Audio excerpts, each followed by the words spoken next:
Assalamualaikum warahmatullahi wabarakatuh. Saya Afan dari kelas 11 IPA 1. Di sini saya akan presentasikan tentang hak asasi pribadi. Nah, yang pertama adalah apa itu hak asasi manusia? Hak asasi manusia adalah sebuah konsep hukum dan normatif yang menyatakan bahwa manusia memiliki hak yang melekat pada dirinya karena ia adalah seorang manusia. Nah, hak asasi manusia berlaku kapanpun, dimanapun, dan kepada siapapun, sehingga sifatnya universal. Lalu, HAM pada prinsipnya tidak dapat dicabut dan tidak dapat dibagi. Lanjut, apa itu hak asasi pribadi? Hak asasi pribadi adalah hak yang meliputi kebebasan menyatakan pendapat, kebebasan memeluk agama, kebebasan bergerak, kebebasan dalam aktif setiap organisasi atau perkumpulan dan sebagainya.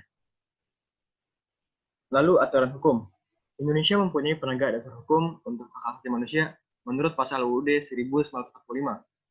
Pasal 8D ayat 1.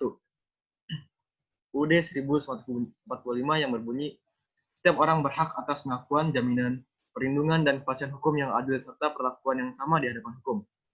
Lalu, pasal 8A yang berbunyi, setiap orang berhak untuk hidup serta berhak mempertahankan hidup dan kehidupannya. Lanjut, pasal 8B.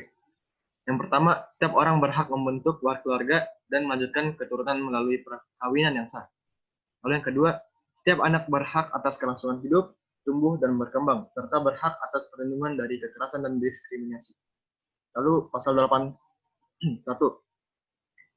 Hak untuk hidup, hak untuk tidak disiksa, hak kemerdekaan pikiran dan hati nurani, hak beragama, hak untuk tidak diperbudak, hak untuk tidak diakui sebagai pribadi dan hukum, hak untuk tidak dituntut atas dasar hukum yang berlaku, serta hak asasi manusia yang tidak dapat dikurangi dalam keadaan apapun.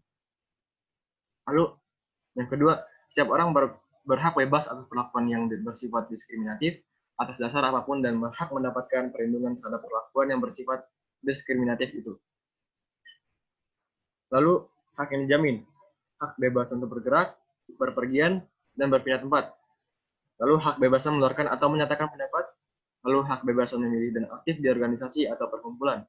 Lalu, hak bebasan untuk memilih, memeluk, dan menjalankan agama dan kepercayaan yang diyakini masing-masing.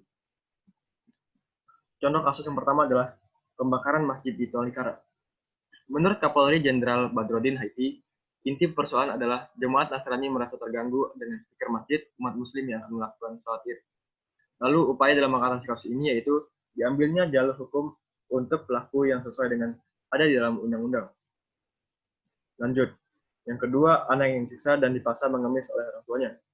Tim Polres Lex Semawi mengungkap fakta baru terkait penganiayaan terhadap anak di bawah umur yang dilakukan ayah tiri dan ibu kandung di desa Tiongkok Tengah, Kecamatan Banda Sakti, Kota Loksamawe. Upaya mengatasi kasus ini yaitu diambil jalur hukum dan diberikan benda sesuai dengan undang-undang. Sekian, terima kasih. Maaf bila ada kesalahan.